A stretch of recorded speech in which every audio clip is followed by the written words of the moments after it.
রহমান রহিম আল্লাহ তাআলার নামে।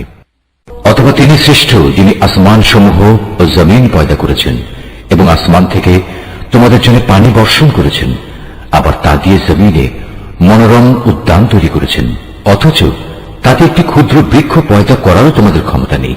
বলো, এসব কাজে আল্লাহ তাআলার সাথে অন্য কেউ মাবুদ আছে কি? বরং তারা হচ্ছে এমন এক সম্প্রদায় যারা অন্যকে আল্লাহ তাআলার সমকক্ষ সাব্যস্ত করছে। কিংবা তিনি শ্রেষ্ঠ যিনি জমিনকে সৃষ্টি করে বসবাসের উপযোগী করেছেন, আবার তার মাঝে মাঝে প্রবাহিত করেছেন অসংখ্য নদী নালা। জমিনকে সুদৃঢ় করার জন্য তার মধ্যে পর্বতমালা স্থাপন করেছেন। দুই সাগরের মাঝে মিষ্টি ও লোনা পানির সীমারেখা সৃষ্টি করে দিয়েছেন। বলো, এই সব কাজে আল্লাহ তাআলার সাথে আর কোন মাবুদ আছে কি? বরং তাদের অধিকাংশ লোক এই সত্যটুকুও জানে না। অথবা তিনিই শ্রেষ্ঠ যিনি কোনো বিপদগ্রস্ত ব্যক্তির ডাকে সাড়া দেন, যখন নিরুপায় হয়ে সে তাঁকেই ডাকতে থাকে, তখন তার বিপদ আপদ তিনি দূরীভূত করে দেন, এবং তিনি তোমাদের এই জমিনে তার প্রতিনিধি বানান। এই সব কাজে আল্লাহ তাআলার সাথে আর কোন মাবুদ কি আছে? আসলে তোমরা কমই উপদেশ গ্রহণ করে থাকো। কিংবা তিনি শ্রেষ্ঠ যিনি তোমাদের জলের স্থলের গহীন অন্ধকারের পথ দেখান, যিনি তার অনুগ্রহ সম বৃষ্টি বর্ষণের আগে তার সুসংবাদ বহন করার জন্য বাতাস প্রেরণ করেন। এসব কাজে আল্লাহর সাথে অন্য কোন মাবুদ কি আছে? আল্লাহ তাআলা অনেক মহান। ওরা যা কিছু তার সাথে শরীক করে তিনি তার চাইতে অনেক ঊর্ধ্বে। অথবা তিনি শ্রেষ্ঠ যিনি গোটা সৃষ্টিকে প্রথমবার অস্তিত্বে আনায়ন করে মৃত্যুর পর তা আবার সৃষ্টি করবেন। কে তোমাদের আসমান ও জমিন থেকে রিজিক সরবরাহ করছেন? আছে কি কোনো মাবুদ আল্লাহর সাথে এসব কাজে? তাদের তুমি বলো, হে নবী, যদি তোমরা তোমাদের দাবিতে সত্যবাদী হও তাহলে তার সপক্ষে কোনো প্রমাণ উপস্থাপন করো। হে নবী, তুমি বলো, আল্লাহ তাআলা ছাড়া আসমান সমূহ ও জমিনে যা কিছু আছে এদের কেউই অদৃশ্য জগতের কিছু জানে না। তারা এও জানে না কবে তাদের আবার কবর থেকে ওঠানো হবে। মনে হচ্ছে আখিরাত সম্পর্কে এদের জ্ঞান নিঃশেষ হয়ে গেছে। না, আসলে তা নয়, বরং তারা এ ব্যাপারে সন্দেহে নিমজ্জিত হয়ে আছে। বরং তারা সে সম্পর্কে জেনে বুঝেই অন্ধ হয়ে আছে। যারা আল্লাহ তাআলাকে অস্বীকার করে তারা বলে, আমরা ও আমাদের বাপ দাদারা মৃত্যুর পর যখন মাটি হয়ে যাব তখনও কি আবার আমরা কবর থেকে উত্থিত হব? এমন ধরনের ওয়াদা তো আমাদের সাথে এবং এর আগে আমাদের বাপ দাদাদের সাথেও করা হয়েছিল। আসলে এগুলো ভিত্তিহীন কথা ছাড়া কিছুই নয় যা পূর্ববর্তীদের থেকে বর্ণিত হয়ে আসছে। হে নবী, তুমি বলো, তোমরা আল্লাহর জমিনে সফর করো এবং দেখো অপরাধীদের পরিণাম কি ভয়াবহ হয়েছে। তুমি ওদের কোনো কাজের উপর দুঃখ করো না। যা কিছু ষড়যন্ত্র এরা তোমার বিরুদ্ধে করুক না কেন তাতেও মনক্ষুণ্ণ হও না। তারা বলে, যদি তোমরা সত্যবাদী হও তাহলে বলো আযাবের ওয়াদা কখন আসবে? হে নবী, তুমি বলো, আযাবের যে বিষয়টি তোমরা ত্বরান্বিত করতে চাচ্ছ তার কিছু অংশ সম্ভবত তোমাদের পেছনে এসে দাঁড়িয়েই আছে। অবশ্যই তোমার মালিক মানুষদের প্রতি অত্যন্ত দয়াবান, কিন্তু অধিকাংশ মানুষই আল্লাহ তাআলার অনুগ্রহের শুকর আদায় করে না। যা কিছু তাদের মন গোপন করে রাখে আর যা কিছু তা বাইরে প্রকাশ করে তোমার মালিক তা ভালো করেই জানেন। আসমান ও জমিনে এমন কোন গোপন রহস্য নেই যা আমার সুস্পষ্ট গ্রন্থে লিপিবদ্ধ নেই। অবশ্যই এ কোরআন বনী ইসরায়েলদের উপর তাদের এমন অনেক কথা প্রকাশ করে দেয় যার ব্যাপারে তারা একে অপরের সাথে মতভেদ করে থাকে। নিঃসন্দেহে এ কোরআন হচ্ছে ঈমানদারদের জন্য আল্লাহ তাআলার পক্ষ থেকে হেদায়েত ও রহমত। হে নবী, তোমার মালিক নিজ প্রজ্ঞা অনুযায়ী এদের মাঝে মীমাংসা করে দেবেন। তিনি পরাক্রমশালী, তিনি সর্বজ্ঞ। অতএব হে নবী, সর্বাবস্থায় তুমি আল্লাহ তাআলার উপর নির্ভর করো। নিঃসন্দেহে তুমি সুস্পষ্ট সত্যের উপর প্রতিষ্ঠিত রয়েছ। তুমি মৃত লোকদের কখনো কিছু শোনাতে পারবে না, বধির কেউ তোমার আওয়াজ শোনাতে পারবে না, বিশেষ করে যখন তারা তোমাকে দেখে মুখ ফিরিয়ে নেয়। একইভাবে তুমি অন্ধদেরও তাদের গুমরাহি থেকে সঠিক পথের উপর আনতে পারবে না। তুমি তো শুধু তাদেরই তোমার কথা শোনাতে পারবে যারা আমার আয়াতসমূহের উপর ঈমান আনে এবং সে অনুযায়ী আল্লাহ তাআলার কাছে আত্মসমর্পণ করে। শুনে রাখো, যখন আমার প্রতিশ্রুত সময় তাদের উপর এসে পড়বে তখন আমি মাটির ভেতর থেকে তাদের জন্য এক অদ্ভুত জীব বের করে আনব যা অলৌকিকভাবে তাদের সাথে কথা বলবে, কেননা মানুষরা আমার আয়াতসমূহে বিশ্বাস করত না। রুকু 7। সেদিনের কথা ভাবো যেদিন আমি প্রতিটি উম্মত থেকে এক একটি দলকে এনে জড়ো করব যারা আমার আয়াতসমূহকে মিথ্যা প্রতিপন্ন করেছে, অতঃপর তাদের বিভিন্ন দলে উপদলে ভাগ করে দেয়া হবে। এমনি করে ওরা যখন আল্লাহ তাআলার সামনে হাজির হবে তখন আল্লাহ তাআলা তাদের জিজ্ঞেস করবেন, তোমরা কি আমার আয়াতসমূহকে শুধু এ কারণেই অস্বীকার করেছিলে যে তোমাদের সীমিত জ্ঞান দিয়ে তোমরা সে আয়াতের মর্ম পর্যন্ত পৌঁছতেও পারোনি? বলো, তার সাথে তোমরা আর কি আচরণ করতে? যেহেতু এরা দুনিয়ার জীবনে নানা ধরনের জুলুম করেছে, তাই আজ এদের উপর আযাবের প্রতিশ্রুতি পুরো হয়ে যাবে। এরা আর কোন রকম উচ্চ বাচ্চাও করতে পারবে না। এরা কি দেখেনি আমি রাতকে এজন্যই তৈরি করেছি যেন তারা তাতে বিশ্রাম করতে পারে। অপরদিকে জীবিকার প্রয়োজনে দিনকে বানিয়েছি আলোক উজ্জ্বল। অবশ্যই এর দিবারাত্রির পার্থক্যের মাঝে তাদের জন্য অনেক নিদর্শন রয়েছে যারা আল্লাহ তাআলার উপর ঈমান আনে। যেদিন সিংহায় ফু দেয়া হবে, যারা আসমান সমূহে আছে এবং যারা জমিনে আছে তারা সবাই সেদিন ভীত সন্ত্রস্ত হয়ে পড়বে। তবে তাদের কথা আলাদা যাদের আল্লাহ তাআলা এ থেকে বাঁচাতে চাইবেন। সবাই সেদিন তার সামনে অবনমিত অবস্থায় হাজির হবে। হে মানুষ, আজ তুমি পাহাড়কে দেখতে পাচ্ছ, তুমি মনে করে নিয়েছ তা অনড় হয়ে দাঁড়িয়ে আছে, কিন্তু কিয়ামতের দিন এ পাহাড়গুলোই মেঘের মতো উঠতে থাকবে। এটা আল্লাহ তাআলার সৃষ্টির শৈল্পিক নিপুণতা, যিনি প্রতিটি জিনিস মজবুত করে বানিয়ে রেখেছেন। তোমরা যা কিছু করছো অবশ্যই আল্লাহ তাআলা সেসব ব্যাপারে সম্যক অবগত আছেন। সেদিন যে ব্যক্তি কোনো নেক কাজ নিয়ে আমার সামনে হাজির হবে তাকে উৎকৃষ্ট প্রতিফল দেয়া হবে। এমন ধরনের লোকেরা সেদিনের ভীতিকর অবস্থা থেকেও নিরাপদ থাকবে। অপরদিকে যে ব্যক্তি কোন রকম মন্দ কাজ নিয়ে আসবে তাদের সেদিন উল্টো করে আগুনে নিক্ষেপ করা হবে। জাহান্নামের প্রহরীরা তাদের বলবে, তোমরা যা কিছু করতে তার বিনিময় হিসেবে এছাড়া আর কি কিছুই তোমাদের দেয়া যাবে? হে নবী, তুমি বলো, আমাকে তো শুধু এইটুকু আদেশ দেয়া হয়েছে যেন আমি এ মক্কা নগরীর আসল মালিকের ইবাদত করি, যিনি একে সম্মানিত করেছেন। মূলত তিনি হচ্ছেন সব কিছুর একমাত্র মালিক। আমাকে এও হুকুম দেয়া হয়েছে যেন আমি তাঁরই আদেশের সামনে আত্মসমর্পণ করি। আমি যেন কোরআন তেলাওয়াত করি। অতঃপর যে ব্যক্তি হেদায়েতের পথ অনুসরণ করবে সে তো তা করবে তার নিজের মুক্তির জন্যই, আর যে ব্যক্তি এর পরেও গোমরাহ থেকে যাবে তাকে শুধু তুমি এটুকু বলো, আমি তো কেবল তোমার জন্য জাহান্নামের একজন সতর্ককারী মাত্র। তুমি আরো বলো, সমস্ত প্রশংসা একমাত্র আল্লাহ তাআলার জন্যই। অচিরেই তিনি তোমাদের এমন কিছু নিদর্শন দেখাবেন যা দেখলে তোমরা তা সহজেই চিনে নেবে। তোমরা যা কিছু আচরণ করছো আল্লাহ তাআলা সে সম্পর্কে মোটেই বেখবর নন। সূরা আল কাসাস। রহমান রহিম আল্লাহ তাআলার নামে। তাসিন মিম। এ হচ্ছে সুস্পষ্ট কিতাবের আয়াত।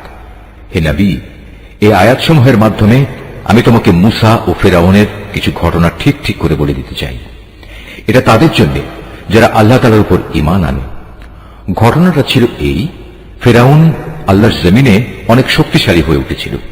সে তার দেশের অধিবাসীদের বিভিন্ন শ্রেণীতে বিভক্ত করে রেখেছিল। সে তার একটি দলকে হীনবল করে রেখেছিল। সে তাদের পুত্রদের হত্যা করত এবং নারীদের জীবিত রেখে দিত। অবশ্যই সে ছিল জমিনে বিপর্যয় সৃষ্টিকারী ব্যক্তিদের একজন। ফেরাউনের এসব নিপীড়নের মোকাবেলায় আমি সে জমিনে যাদের হীনবল করে রাখা হয়েছিল তাদের উপর কিছুটা অনুগ্রহ করতে এবং ফেরাউনের সেবা দাস থেকে উঠিয়ে তাদের দেশের নেতা বানিয়ে দিতে চাইলাম। আমি তাদের এ জমিনের উত্তরাধিকারী বানিয়ে দিতে চাইলাম। আমি ইচ্ছে করলাম সে দেশে তাদের ক্ষমতার আসনে বসিয়ে দেব এবং তাদের মাধ্যমে ফেরাউন, হামান ও তার লয় লস্করদের সে ব্যাপারটা দেখিয়ে দেব যে ব্যাপারে তারা আশঙ্কা করত। এমনি এক সময় মুসার জন্ম হল। যখন আমি মুসার মায়ের কাছে এই আদেশ পাঠালাম, তুমি তাকে বুকের দুধ খাওয়াও। যদি কখনো তার নিরাপত্তার ব্যাপারে তোমার ভয় হয় তাহলে বাক্সে ভরে তাকে সমুদ্রে ফেলে দিও। কোন রকম ভয় করো না, দুশ্চিন্তাও করো না, কেননা আমি তাকে তোমার কাছেই ফিরিয়ে দেব। আমি তাকে রসুলদের মধ্যে সামিল করব। আল্লাহ তাআলার আদেশ অনুযায়ী মুসার মা তাকে সমুদ্রে ফেলে দিল। অতঃপর ফেরাউনের লোকজন তাকে সমুদ্র থেকে উঠিয়ে নিল, যেন সে একদিন আল্লাহ তাআলার সিদ্ধান্ত মোতাবেক তাদের জন্য দুশ্মনী ও দুশ্চিন্তার কারণ হয়ে পড়তে পারে। এতে কোনো সন্দেহ নেই যে ফেরাউন, হামান ও তাদের বাহিনী ছিল ভয়ানক অপরাধী। ফেরাউনের স্ত্রী এই শিশুটিকে দেখে তার স্বামীকে বলল, এই শিশুটি আমার এবং তোমার জন্য চক্ষু শীতলকারী হবে। একে হত্যা করো না, হয়তো একদিনে আমাদের কোনো উপকারও করতে পারে, অথবা আমরা তাকে সন্তান হিসেবেও গ্রহণ করতে পারি। কিন্তু তারা তখন আল্লাহ তাআলার পরিকল্পনা সম্পর্কে কিছুই বুঝতে পারেনি। ওদিকে মুসার মায়ের মন অস্থির হয়ে পড়ছিল। আমার প্রতি আস্থাশীল থাকার জন্য যদি আমি তার মনকে দৃঢ় না করে দিতাম তাহলে সে তো দুশ্মনের কাছে তার খবর প্রকাশ করেই দিচ্ছিল।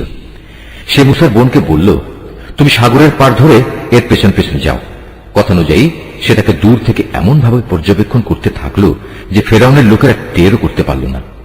ওদিকে আগে থেকেই আমি তার উপর ধাত্রীদের স্তনের দুধ খাওয়ানো বন্ধ করে রেখেছিলাম। এই অবস্থা দেখে সে বোনটি বলল, আমি কি তোমাদের এমন একটি পরিবারের নাম ঠিকানা বলে দেব যারা তোমাদের জন্য একে লালন পালন করবে, সাথে সাথে তারা এর শুভানুধ্যায়ীও হবে? আমি তাকে আবার তার মায়ের কোলে ফিরিয়ে আনলাম, যাতে করে নিজের সন্তানকে দেখে তার চোখ ঠান্ডা হয়ে যায় এবং সে কোন রকম দুঃখ না পায়। সে এ কথাটাও ভালো করে জেনে নিতে পারে আল্লাহ তাআলার ওয়াদা সত্য, যদিও অধিকাংশ লোক এটা জানে না। যখন সে পূর্ণ যৌবনে উপনীত হল এবং শারীরিক শক্তিতে পূর্ণতা প্রাপ্ত হল, তখন আমি তাকে জ্ঞান ও প্রজ্ঞা দান করলাম। আমি নেককার লোকদের এভাবেই প্রতিফল দান করি। একদিন সে নগরীতে প্রবেশ করল, যখন সেখানে নগরবাসীরা অসতর্ক অবস্থায় ছিল, ঘরে ঘরে আরাম করছিল। এ সময় সে সেখানে দুজন মানুষকে মারামারি করতে দেখল। এদের একজন ছিল তার নিজ জাতি বনী ইসরায়েলের, আর দ্বিতীয় ব্যক্তি ছিল তার শত্রু দলের লোক। যে ব্যক্তি ছিল তার দলের, সে তখন দ্বিতীয় ব্যক্তির মোকাবেলায় তার সাহায্য চাইল, যে ছিল তার শত্রু দলের। তখন মূসা তাকে একটি ঘুষি মারল। এভাবে সে তাকে হত্যাই করে ফেলল।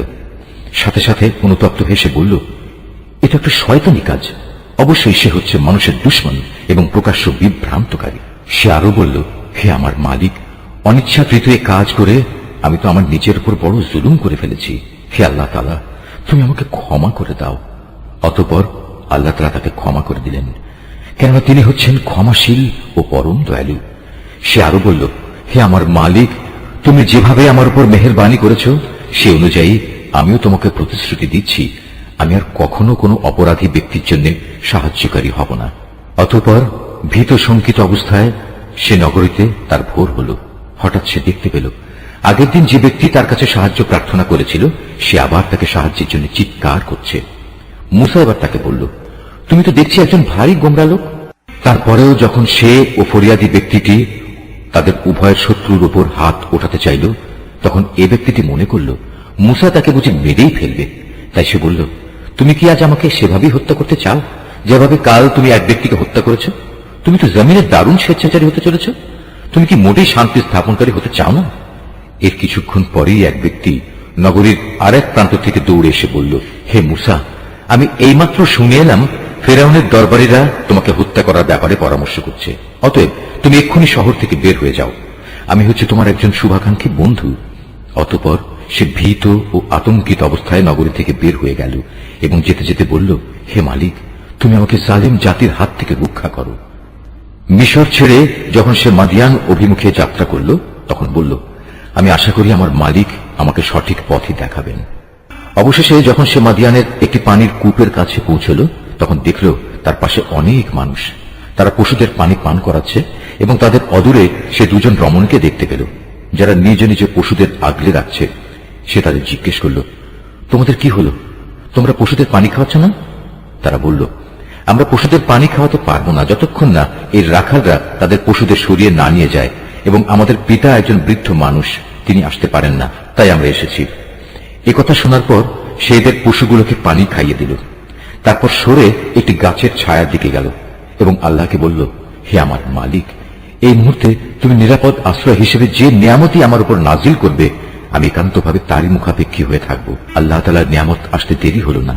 মূসা দেখতে পেল সে দুই রমণীর একজন লজ্জা জড়ানো অবস্থায় তার কাছে এলো এবং বলল, আমার পিতা তোমাকে তার কাছে ডেকেছেন। তুমি যে আমাদের পশুগুলোকে পানি খাইয়ে দিয়েছিলে, তার জন্য তিনি তোমাকে কিছু পারিশ্রমিক দিতে চান। অতঃপর সে তার কথা মতো তার পিতার কাছে এলো এবং নিজের কাহিনী তার কাছে বর্ণনা করল। সব শুনে সে মূসাকে বলল, তুমি কোনো ভয় করো না, এখন তুমি জালেমদের কাছ থেকে বেঁচে গেছো। সে দুজন রমণীর একজন তার পিতাকে বলল, হে আমার পিতা, একে বরং তুমি তোমার কাজে নিয়োগ করো, কেননা তোমার মজুর হিসেবে সে ব্যক্তি উত্তম বলে প্রমাণিত হবে, যে হবে শারীরিক দিক থেকে শক্তিশালী এবং চরিত্রের দিক থেকে বিশ্বস্ত। এরপর রমণীদের পিতা তাকে বলল, আমি আমার এই দুই মেয়ের একজনকে তোমার সাথে বিয়ে দিতে চাই, তবে তা হবে এ কথার উপর তুমি 8 বছর আমার কাজ করবে। যদি তুমি 8 বছরের জায়গায় 10 বছর পুরো করতে চাও, তবে তা হবে একান্ত তোমার ব্যাপার। আমি তোমার উপর কোনো কষ্টকর শর্ত আরোপ করতে চাই না। আল্লাহ তাআলা চাইলে তুমি আমাকে সদাচারী ব্যক্তি হিসেবে দেখতে পাবে। সে এতেই রাজি হল এবং বলল, ঠিক আছে, আমার এবং আপনার মাঝে এ চুক্তি পাকা হয়ে থাকলো। আপনার দেয়া দুটো মেয়াদের যে কোনো একটি যদি আমি পূরণ করি, তাহলে আপনার পক্ষ থেকে আমার উপর কোনো বাড়াবাড়ি করা হবে না। এর নিশ্চয়তাটুকু আমি চাই। আমাদের এ কথার উপর আল্লাহ তাআলা সাক্ষী হয়ে থাকলেন।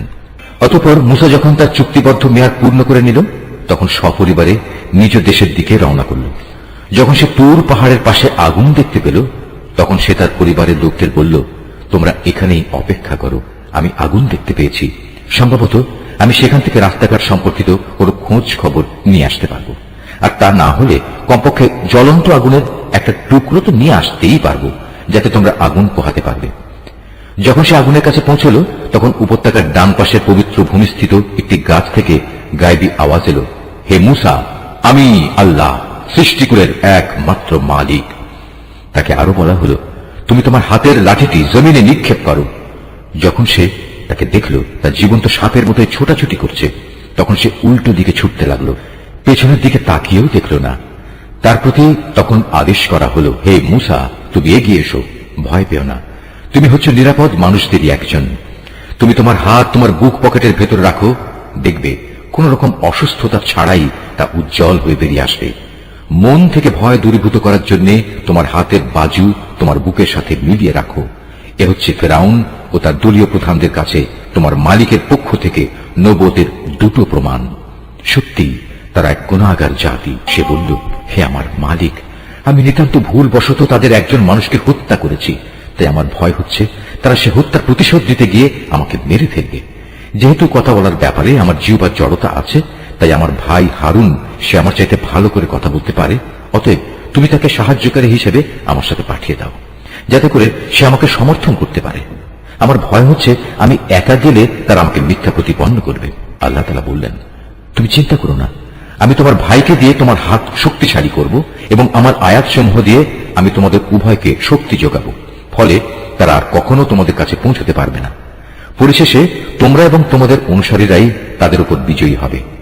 অতঃপর যখন মুসা আমার সুস্পষ্ট আয়াতসমূহ নিয়ে ওদের কাছে হাজির হলো, তখন তারা বলল, এ তো কতিপয় অলিক ইন্দ্রজাল ছাড়ার কিছুই নয়। আমরা আমাদের বাপ দাদাদের জামানায় তো এমন কিছু ঘটতে শুনিনি। মুসা বলল, আমার মালিক ভালো করে জানেন তার কাছ থেকে হেদায়েত নিয়ে কে এসেছে এবং সেদিনের মতো আজ তার পরিণাম কি হবে। তবে একথা ঠিক, জালেমরা কখনোই সফল হয় না। ফেরাউন বলল, হে আমার পারিষদরা, আমি তো জানি না আমি ছাড়া তোমাদের আরো কোনো মাবুদ আছে। অতঃপর সে হামানকে বলল, হে হামান, যাও আমার জন্য ইট তৈরির নিমিত্ত মাটিকে আগুনে পোড়াও, অতঃপর তা দিয়ে আমার জন্য একটি সুউচ্চ প্রাসাদ নির্মাণ করো, যেন আমি তাতে উঠে মুসার মাবুদকে দেখে নিতে পারি। আমি অবশ্য তাকে মিথ্যাই মনে করি। সে এবং তার বাহিনীর লোকেরা অন্যায়ভাবেই আল্লাহর জমিনে অহংকার করল। ওরা ধরে নিয়েছিল ওদের কখনো আমার কাছে ফিরে আসতে হবে না। অতঃপর আমি তাকে এবং তার গোটা বাহিনীকে ধরে সমুদ্রে নিক্ষেপ করলাম। অতএব হে নবী, তুমি দেখো বিদ্রোহ করলে জালেমদের পরিণাম কি ভয়াবহ হয়ে থাকে। আমি ওদের এমন সব লোকদের নেতা বানিয়েছি যারা জাহান্নামের আগুনের দিকেই ডাকবে। এ কারণেই কিয়ামতের দিন তাদের কোন রকম সাহায্য করা হবে না।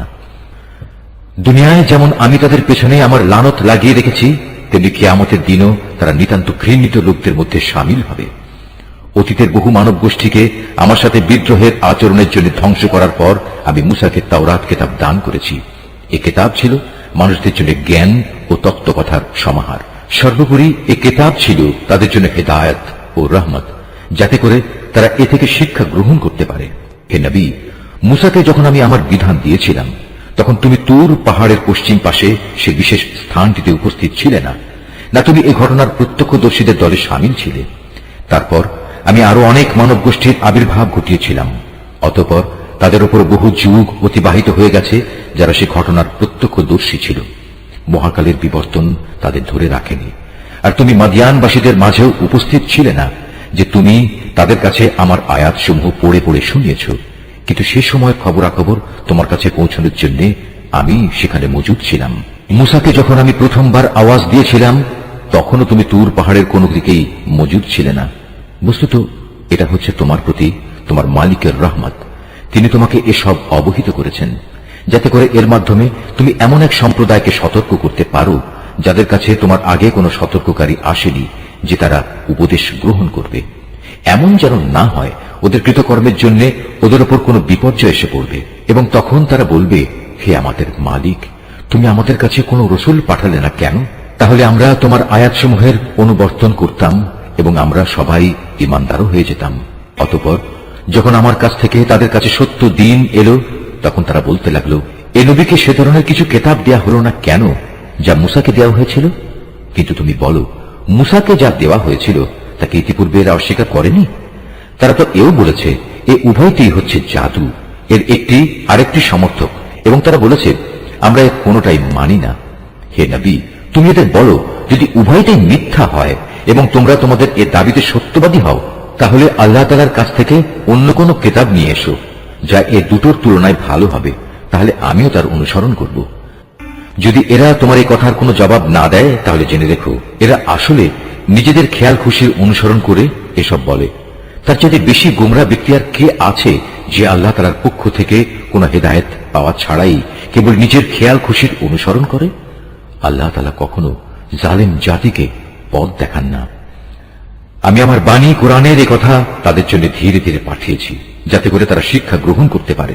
কোরআন নাজিলের আগে আমি যাদের আমার কিতাব দান করেছিলাম, তাদের মধ্যে যারা সত্যানুসন্ধিৎসু ছিল, তারা এর উপর ঈমান এনেছে। যখন তাদের সামনে কিতাব তেলাওয়াত করা হয়, তখন তারা বলে, আমরা এর উপর ঈমান এনেছি, কারণ আমরা জানি এটাই সত্য, এটা আমাদের মালিকের কাছ থেকে এসেছে। আমরা আগেও আল্লাহর কিতাব মানতাম। এরাই হচ্ছে সেসব লোক যাদের তাদের দিনের পথে ধৈর্য ধারণের জন্য দুবার পুরস্কৃত করা হবে। তারা তাদের ভালো আমল দ্বারা মন্দ আমল দূর করে। আমি তাদের যে রিজিক দান করেছি, তারা তা থেকে আল্লাহর পথে ব্যয় করে। এরা যখন কোনো বাজে কথা শোনে, তখন তা পরিহার করে চলে এবং এদের বলে, আমাদের কাজের দায়িত্ব আমাদের উপর, আর তোমাদের কাজের দায়িত্ব তোমাদের উপর। তোমাদের জন্য সালাম। তাছাড়া আমরা জাহেলদের সাথে তর্ক করতে চাই না। যাকে তুমি ভালোবাসো, তবে এ ভালোবাসার কারণেই তুমি তাকে হেদায়েত দান করতে পারবে না। তবে হ্যাঁ, আল্লাহ তাআলা যাকে চান তাকে অবশ্যই তিনি হেদায়েত দান করেন। তিনি ভালো করেই জানেন কারা এ হেদায়েতের অনুসারী হবে। হে নবী, এরা বলে, যদি আমরা তোমার সাথে মিলে হেদায়েতের পথ ধরি, তাহলে অবিলম্বে আমাদের এই জমিন থেকে তাড়িয়ে দেওয়া হবে। তুমি তাদের জিজ্ঞেস করো, আমি কি তাদের বসবাসের জন্য শান্তি ও নিরাপত্তা শহরে জায়গা করে দেইনি, যেখানে তাদের রিজিকের জন্য আমার কাছ থেকে সব ধরনের ফলমূল আসে? কিন্তু তাদের অধিকাংশ মানুষই শুকর আদায় করতে জানে না। আমি এমন অসংখ্য জনপদ নির্মূল করে দিয়েছি, যার অধিবাসীদের তাদের অর্থনৈতিক সমৃদ্ধি মদমত্ত করে রেখেছিল, অথচ এ হচ্ছে তাদের ঘর বাড়িগুলো, আর এ হচ্ছে তার ধ্বংসাবশেষ। এদের ধ্বংসের পর এসব জায়গা সামান্যই কোনো মানুষের বসতি ছিল। শেষ পর্যন্ত আমি সব কিছুর মালিক হয়ে থাকলাম। হে নবী, তোমার মালিক কোন জনপদকে ধ্বংস করেন না, যতক্ষণ না সে জনপদের কেন্দ্রস্থলে কোন নবী না পাঠান, যে তাদের কাছে আমার আয়াতসমূহ তেলাওয়াত করবে। আমি জনপদসমূহ কখনো বরবাদ করি না, যতক্ষণ না সেখানকার অধিবাসীরা জালিম হিসেবে পরিগণিত হয়ে যায়। তোমাদের যা কিছু দেয়া হয়েছে তা হচ্ছে কেবল এই অস্থায়ী পার্থিব জীবনের ভোগ বিলাস ও তার শোভা সামগ্রী মাত্র। মনে রাখবে, যা কিছু আল্লাহ তাআলার কাছে আছে তা এর চাইতে অনেক উৎকৃষ্ট এবং স্থায়ী। তোমরা কি বুঝতে পারো না? যাকে আমি জান্নাতের উত্তম প্রতিশ্রুতি দিয়ে রেখেছি, এবং যে ব্যক্তি কিয়ামতের দিন তা পেয়েও যাবে, সে ব্যক্তি কি করে তার মতো হবে যাকে আমি পার্থিব জীবনের কিছু ভোগ সম্ভার দিয়ে রেখেছি এবং যাদের কিয়ামতের দিন আমার সম্মুখে তলব করা হবে? সেদিন আল্লাহ তাআলা তাদের ডাক দেবেন এবং বলবেন, আজ কোথায় আমার সেসব শরীক যাদের তোমরা আমার সার্বভৌমত্বে অংশীদার মনে করতে? আযাবের বিধান যাদের উপর কার্যকর হবে, তারা তখন বলবে, হে আমাদের মালিক, এরাই হচ্ছে সেসব ব্যক্তি যাদের আমরা গোমরা করেছিলাম। আমরা যেমনি এদের গোমরা করেছিলাম, তেমনি আমরা নিজেরাও গোমরা হয়ে গিয়েছিলাম। আজ আমরা তোমার দরবারে দায়িত্ব মুক্ত হয়ে যাচ্ছি। এরা কেবল আমাদেরই গোলামি করত না, এরা নিজেদের প্রবৃত্তির গোলামিও করত। অতঃপর মুশরিকদের বলা হবে, ডাকো আজ তোমাদের শরীকদের। তারপর তারা তাদের ডাকবে, কিন্তু তারা তাদের কোনোই জবাব দিতে পারবে না। ইতিমধ্যে মুশরিকরা নিজের চোখেই আযাব দেখতে পাবে। কত ভালো হতো যদি এরা সঠিক পথের সন্ধান পেত। সেদিন আল্লাহ তাআলা পুনরায় তাদের ডাক দেবেন এবং বলবেন, নবীদের তোমরা কি জবাব দিয়েছিলে? সেদিন তাদের মনের উপর থেকে সব বিষয় হারিয়ে যাবে। তারা একে অপরের কাছে কোনো কথা জিজ্ঞেস করার সুযোগ পাবে না। তবে যে ব্যক্তি তওবা করেছে এবং ঈমান এনেছে, নেক আমল করেছে, তার কথা আলাদা। আশা করা যায় সে মুক্তিপ্রাপ্তদের দলে শামিল হবে। হে নবী, তুমি তাদের বলো, তোমার মালিক যা চান তাই তিনি পয়দা করেন, এবং তাদের জন্য যে বিধান তিনি পছন্দ করেন তাই তিনি জারি করেন। এ ব্যাপারে তাদের কারোরই কোনো ক্ষমতা নেই। নিঃসন্দেহে আল্লাহ তাআলা মহান, ওদের শিরক থেকে তিনি অনেক ঊর্ধ্বে। তোমার মালিক আরো জানেন যা কিছু এদের অন্তর গোপন করে এবং যা কিছু এরা প্রকাশ করে, আর তিনি মহান আল্লাহ তাআলা, তিনি ছাড়া আর কোনো মাবুদ নেই। সমস্ত তারিফ তার জন্য দুনিয়াতে যেমন এবং আখিরাতেও তেমনি। আইন ও বিধান তাঁরই, তোমাদের তাঁর কাছেই ফিরে যেতে হবে। হে নবী, এদের জিজ্ঞেস করো, তোমরা কি কখনো ভেবে দেখেছ যদি আল্লাহ তাআলা রাতকে তোমাদের উপর কিয়ামতের দিন পর্যন্ত স্থায়ী করে দেন, তাহলে আল্লাহ তাআলা ছাড়া এমন কোন মাবুদ আছে যে তোমাদের একটুখানি আলো এনে দিতে পারবে? তারপরেও তোমরা কর্ণপাত করবে না? তুমি আরো বলো, তোমরা কখনো এই কথা কি ভেবে দেখেছ আল্লাহ তাআলা যদি দিনকেও রোজ কিয়ামত পর্যন্ত স্থায়ী করে তোমাদের উপর বসিয়ে দেন, তাহলে বলো আল্লাহ তাআলা ছাড়া আর কোন মাবুদ আছে যে তোমাদের জন্য রাত এনে দিতে পারবে, যেখানে তোমরা এতটুকু বিশ্রাম নেবে? তোমরা কি আল্লাহ তাআলার এই নিয়ামত দেখতে পাও না?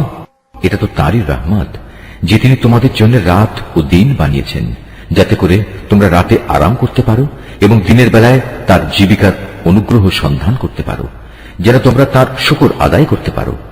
সেদিন আবার আল্লাহ তাআলা তাদের ডাক দেবেন এবং বলবেন, কোথায় আজ আমার সেসব শরীক যাদের তোমরা আমার সার্বভৌমত্বে অংশীদার মনে করতে?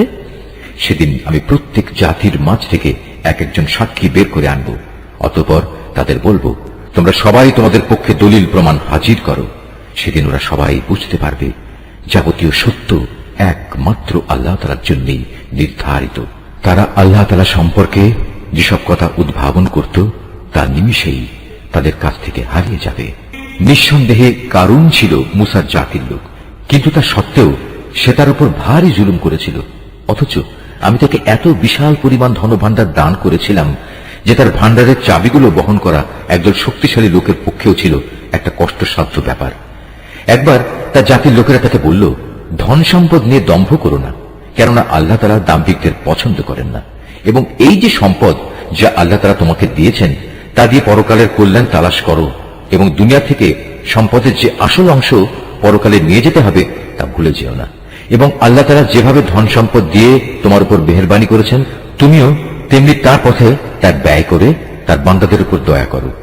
সম্পদের বাহাদুরি দিয়ে জমিনে বিপর্যয় সৃষ্টি করতে উৎসাহী হয়েও না।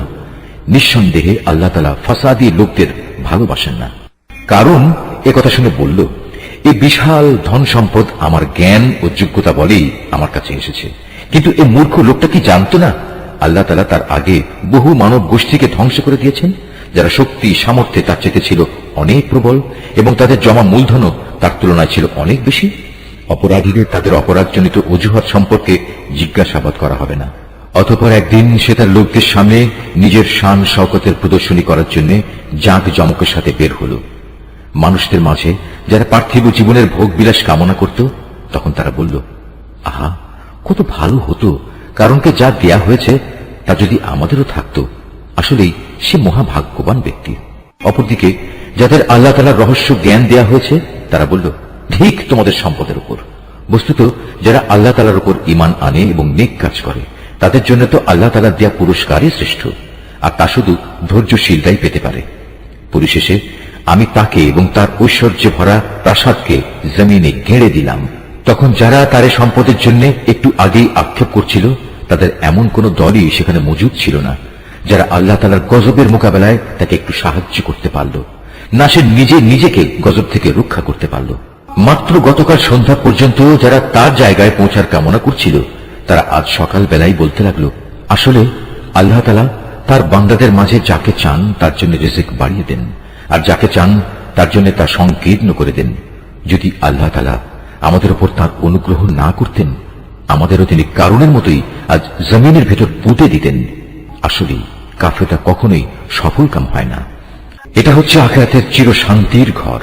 আমি এটা তাদের জন্য নির্ধারিত করে রেখেছি যারা দুনিয়ায় কোন রকম প্রাধান্য বিস্তার করতে চায় না, না তারা জমিনে কোন রকম বিপর্যয় সৃষ্টি করতে চায়। শুভ পরিণাম তো পরহেজগার মানুষদের জন্যই রয়েছে।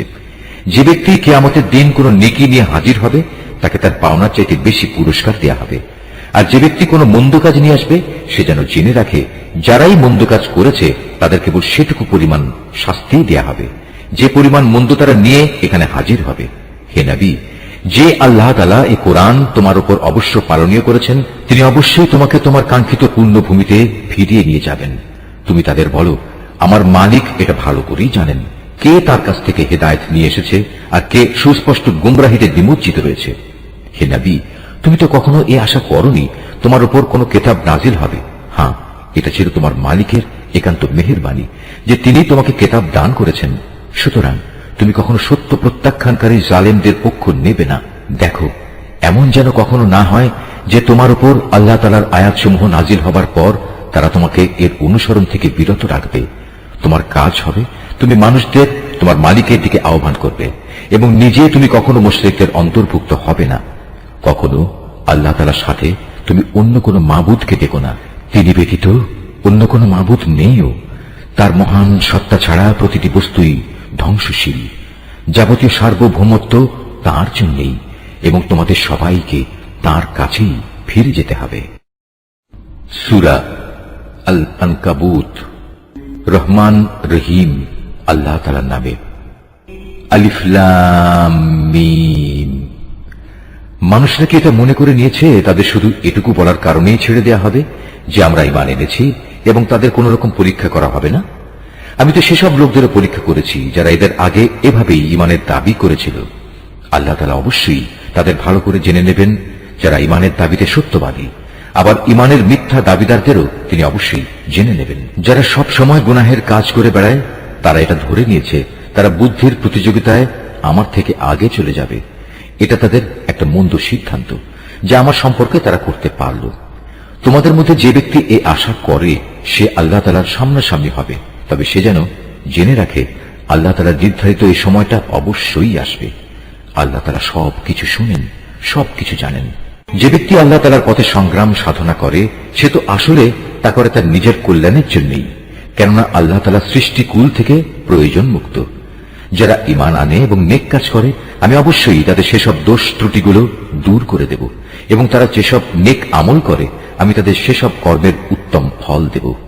আমি মানুষকে তাদের পিতামাতার সাথে সদ্ব্যবহার করার আদেশ দিয়েছি, কিন্তু যদি কখনো তারা তোমাকে আমার সাথে কাউকে শরীক করার জন্য জবরদস্তি করে, যেহেতু এ ব্যাপারে তোমার কাছে কোন রকম দলিল প্রমাণ নেই, তাই তুমি তাদের কোনো আনুগত্য করো না, কেননা তোমাদের তো আমার কাছেই ফিরে আসতে হবে।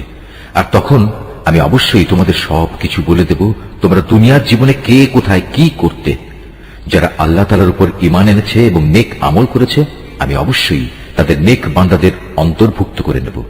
মানুষদের মাঝে কিছু এমনও আছে যারা মুখে বলে আমরা আল্লাহ তাআলার উপর ঈমান এনেছি, কিন্তু যখন তাকে আল্লাহর পথে চলার জন্য কষ্ট দেওয়া হয় তখন তারা মানুষের এই পীড়নকে আল্লাহ তাআলার আযাবের মতোই মনে করে। আবার যখন তোমার মালিকের কোনো সাহায্য আসে তখন তারা মুসলমানদের বলতে থাকে আমরা তো তোমাদের সাথেই ছিলাম। এরা মনে করে আল্লাহ তাআলা সৃষ্টিকুলের মানুষদের অন্তরের গোপন বিষয় সম্পর্কে বুঝি মোটেই অবগত নন। আল্লাহ তাআলা অবশ্যই তাদের ভালো করে জেনে নেবেন যারা ঈমান এনেছে। আবার তিনি মুনাফিকদেরও ভালো করে জেনে নেবেন। কাফেররা ঈমানদারদের বলে তোমরা আমাদের পথের অনুসরণ করো, আমরা কিয়ামতের দিন তোমাদের গুনাহসমূহের বোঝা তুলে নেব। অথচ তারা সেদিন তাদের নিজেদের গুনাহসমূহের সামান্য পরিমাণ বোঝাও উঠাতে পারবে না। এরা আসলেই মিথ্যাবাদী। কিয়ামতের দিন এরা অবশ্যই তাদের নিজেদের গুনাহের বোঝা উঠাবে, তারপর তাদের এই বোঝার সাথে থাকবে তোমাদের বোঝাও। দুনিয়ার জীবনে যত মিথ্যা কথা তারা উদ্ভাবন করেছে তাদের অবশ্যই সে ব্যাপারে সেদিন প্রশ্ন করা হবে। আমি নূহকে তার জাতির কাছে পাঠিয়েছিলাম, সে ওদের মাঝে অবস্থান করল 50 কম 1000 বছর। তারা যখন তার কথা শুনল না তখন মহাপ্লাবন এসে তাদের পাকড়াও করল। মূলত তারা ছিল বড়ই জালেম। এই মহাপ্লাবন থেকে আমি তাকে এবং তার সাথে নৌকার আরোহীদের রক্ষা করেছি, আর আমি এই ঘটনাকে সৃষ্টিকুলের মানুষদের জন্য একটি নিদর্শন বানিয়ে রেখেছি। আর যখন ইব্রাহিম তার জাতিকে বলল তোমরা এক আল্লাহ তাআলার ইবাদত করো এবং তাকেই ভয় করো, এটাই তোমাদের জন্য ভালো যদি তোমরা বুঝতে পারো। তোমরা তো আল্লাহ তাআলাকে বাদ দিয়ে কেবল মূর্তিসমূহের পূজা করো এবং স্বয়ং আল্লাহ তাআলা সম্পর্কে মিথ্যা কথা উদ্ভাবন করো। আল্লাহ তাআলাকে বাদ দিয়ে যেসব মূর্তির তোমরা পূজা করো তারা তোমাদের কোন রকম রিজিকের মালিক নয়। অতএব তোমরা একমাত্র আল্লাহ তাআলার কাছেই রিজিক চাও, শুধু তারই ইবাদত করো এবং তার নিয়ামতের শুকর আদায় করো, কেননা তোমাদের তার কাছেই ফিরে যেতে হবে। আর যদি তোমরা আমার নবীকে মিথ্যা প্রতিপন্ন করো তাহলে জেনে রেখো তোমাদের আগের জাতির লোকেরাও তাদের জমানার নবীদের মিথ্যা প্রতিপন্ন করেছে। মূলত সুস্পষ্ট রূপে মানুষদের কাছে আল্লাহর কথা পৌঁছে দেয়াই হচ্ছে রসুলের কাজ। এই লোকেরা কি লক্ষ্য করে না কিভাবে আল্লাহ তাআলা প্রথমবার তার সৃষ্টিকে অস্তিত্ব দান করলেন, কিভাবে তাকে আবার জীবিত করবেন। অবশ্য এই দ্বিতীয়বার সৃষ্টি করার কাজটা আল্লাহ তাআলার কাছে নিতান্ত সহজ। হে নবী, তুমি বলো, তোমরা আল্লাহর জমিনে পরিভ্রমণ করো এবং এর সর্বত্র দেখো কিভাবে আল্লাহ তাআলা তার সৃষ্টিকে প্রথমবার অস্তিত্বে আনেন এবং একবার ধ্বংস হয়ে গেলে কিভাবে আবার তিনি তা পুনর্বার পয়দা করেন।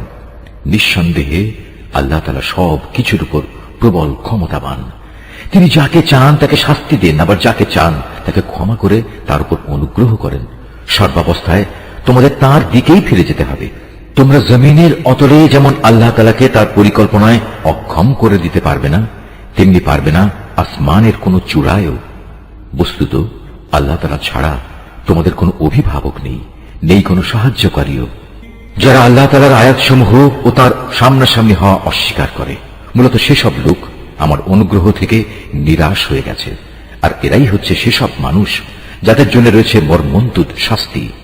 অতঃপর তাদের ইব্রাহিমের জাতির কাছে এছাড়া আর কোনো জবাব থাকল না, যে তারা বলতে লাগলো, একে মেরেই ফেলো কিংবা তাকে আগুনে পুড়িয়ে দাও। অতঃপর তারা যখন তাকে আগুনে নিক্ষেপ করল, তখন আল্লাহ তাআলা তাকে জ্বলন্ত আগুন থেকে উদ্ধার করলেন। অবশ্যই মুমিন জাতির জন্য এ ঘটনার মাঝে আল্লাহ তাআলার কুদরতের অনেক নিদর্শন মজুদ রয়েছে। ইব্রাহিম বলল, হে আমার জাতির লোকেরা, তোমরা তোমাদের পার্থিব জীবনে একে অপরের প্রতি ভালোবাসা বৃদ্ধির খাতিরে আল্লাহ তাআলাকে বাদ দিয়ে নিজেদের হাতে গড়া মূর্তিগুলোকে নিজেদের মাবুদ ধরে নিয়েছ। অথচ কিয়ামতের দিন তোমাদের এই ভালোবাসার একজন ব্যক্তি আরেকজনকে চিনতেও অস্বীকার করবে। তারা তখন একজন আরেকজনকে অভিশাপ দিতে থাকবে। পরিশেষে তোমাদের সবার চূড়ান্ত ঠিকানা হবে জাহান্নাম, আর সেদিন কেউই তোমাদের কোন রকম সাহায্য করবে না। অতঃপর লূত তার উপর ঈমান আনল। ইব্রাহিম বলল, আমি এবার আমার মালিকের বলে দেয়া স্থানের দিকে হিজরত করছি। অবশ্যই তিনি মহাপরাক্রমশালী ও বিজ্ঞ কুশলী। অতঃপর আমি তাকে ছেলে হিসেবে ইসহাক ও নাতি হিসেবে ইয়াকুব দান করলাম। তার বংশধারায় আমি নবুয়ত ও কিতাব নাজিলের ধারা অব্যাহত রাখলাম। নবুয়ত দ্বারা আমি দুনিয়াতেও তাকে পুরস্কৃত করলাম, আর আখিরাতে সে অবশ্যই আমার নেক বান্দাদের দলে শামিল হবে। আর আমি লূতকে তার লোকদের কাছে পাঠিয়েছিলাম, যখন সে তার জাতিকে বলল, তোমরা এমন এক অশ্লীল কাজ নিয়ে এসেছ যা ইতিপূর্বে সৃষ্টিকুলের কোন মানুষই করেনি। তোমাদের এ কি হলো? তোমরা কি তোমাদের কামনা বাসনার জন্য মহিলাদের বাদ দিয়ে পুরুষদের কাছে হাজির হচ্ছ এবং এ উদ্দেশ্যে আল্লাহ তাআলার নির্ধারিত পথ তোমরা প্রকারান্তরে কেটে দিচ্ছ, এবং তোমরা তোমাদের ভরা মজলিসে এই অশ্লীল কাজে লিপ্ত হচ্ছ। তাদের লূতের জাতির মানুষের কাছেও এছাড়া আর কিছুই বলার ছিল না, যে তারা বলল, হ্যাঁ যাও নিয়ে এসো আমাদের উপর আল্লাহর আযাব, যদি তুমি তোমার আযাবের ওয়াদায় সত্যবাদী হও। এ কথা শুনে সে আল্লাহর দরবারে ফরিয়াদ করে বলল, হে আমার মালিক, এই ফাসাদি জাতির মোকাবেলায় তুমি আমায় সাহায্য করো। অতঃপর যখন আমার পাঠানো ফেরেশতারা একটা সুখবর নিয়ে ইব্রাহিমের কাছে এলো, তখন তারা বলল, আমরা লূতের এ জনপদের অধিবাসীদের ধ্বংস করব, কেননা তার অধিবাসীরা বড় জালেম। এ কথা শুনে সে বলল, তা কি করে সম্ভব? সেখানে তো নবী লূতও রয়েছে। তারা বলল, আমরা ভালো করে জানি সেখানে কে কে আছে। আমরা লূত এবং তার পরিবারের লোকজনদের অবশ্যই রক্ষা করব, তবে তার স্ত্রীকে নয়। সে আযাবে পড়ে থাকা লোকদের দলে শামিল হবে। তারপর যখন সত্যি আমার পাঠানো ফেরেশতারা লূতের কাছে এলো, তখন তাদের এই আশাটায় লূত খুবই বিষণ্ণ মনে হল। এদের সম্মান রক্ষা করতে পারবে না কারণে তার মন ভেঙে গেল। ওরা এটা দেখে বলল, হে লূত, তুমি ভয় পেও না, তুমি দুশ্চিন্তাগ্রস্তও হয়েও না। আমরা তুমি এবং তোমার পরিবার পরিজনকে রক্ষা করব, তবে তোমার স্ত্রীকে নয়। সে তো আযাবে পড়ে থাকা ব্যক্তিদেরই একজন। আমরা অচিরে এই জনপদের বাকি অধিবাসীদের উপর আসমান থেকে এক ভীতিকর আযাব নাজিল করব, কেননা এরা ছিল ভীষণ গুনাহগার জাতি। একদিন সত্যি সত্যি আমি জনপদকে উল্টে দিয়েছি, এবং তখন থেকে আমি এটিকে জ্ঞানবান সম্প্রদায়ের জন্য একটি সুস্পষ্ট নিদর্শন করে রেখে দিয়েছি। আমি মাদিয়ানের কাছে তাদের ভাই শোয়াবকে পাঠিয়েছি। তখন সে তাদের বলল, হে আমার জাতি, তোমরা এক আল্লাহ তাআলার ইবাদত করো এবং পরকাল দিবসের পুরস্কারের আশা করো। আল্লাহর জমিনে তোমরা বিপর্যয় সৃষ্টি করো না। কিন্তু তারা তাকে মিথ্যা সাব্যস্ত করল। অতঃপর প্রচন্ড ভূমিকম্প তাদের পাকড়াও করল, ফলে তারা নিজ নিজ ঘরেই উপুড় হয়ে পড়ে থাকল। আদ এবং সামুদকেও আমি ধ্বংস করেছিলাম। তাদের ধ্বংসপ্রাপ্ত বসতি থেকেই তো তোমাদের কাছে আযাবের সত্যতা প্রমাণিত হয়ে গেছে। শয়তান তাদের কাজ তাদের সামনে শোভন করে রেখেছিল, এবং এই কৌশলে সে তাদের সঠিক রাস্তা থেকে ফিরিয়ে রেখেছিল, অথচ তারা তাদের অন্য সব ব্যাপারে ছিল দারুণ বিচক্ষণ। কারুন, ফেরাউন এবং হামানকেও আমি ধ্বংস করেছি।